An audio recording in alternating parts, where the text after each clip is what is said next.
নমস্কার। আরও একটা গুরুত্বপূর্ণ আপডেট নিয়ে চলে এলাম। অঙ্গনওয়াড়িতে নতুন একটা নির্দেশ দিয়েছে কেন্দ্র সরকার। অঙ্গনওয়াড়ি চালাবেন কলেজ ছাত্রছাত্রীরা। আইসিডিএস কর্মীদের কাজ কি এবার পড়ুয়াদের হাতে যাচ্ছে?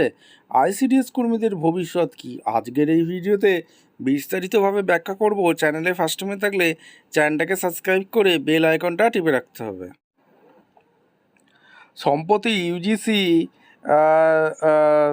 নির্দেশ একটা দিয়েছে। বিশ্ববিদ্যালয় মঞ্জুরি কমিশন অর্থাৎ ইউজিসি দেশের উচ্চশিক্ষা প্রতিষ্ঠানগুলিকে নির্দেশ দিয়েছে যেন প্রতিটি কলেজ বা বিশ্ববিদ্যালয় তাদের আশেপাশের 5-6টি অঙ্গনওয়াড়ি কেন্দ্রকে দত্তক অর্থাৎ অ্যাডপ্ট নেয়।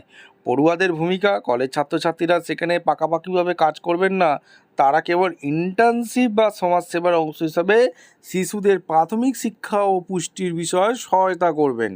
কর্মীদের অবস্থান, অঙ্গনওয়াড়ি কেন্দ্রগুলোর আগের মতোই স্থায়ী আইসিডিএস কর্মী সহায়িকাদের মাধ্যমেই পরিচালিত হবে। ভয় পাওয়ার কোনো দরকার নেই।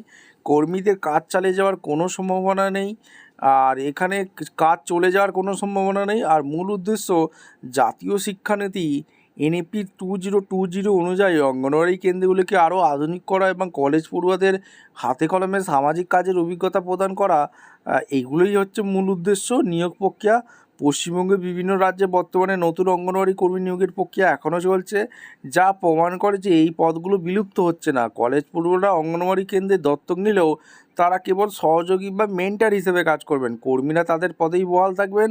আশা করি আপনাদের বোঝাতে পারলাম। আপনার এলাকায় নতুন আইসিডিএস নিয়োগে কি আপডেট জানতে চান?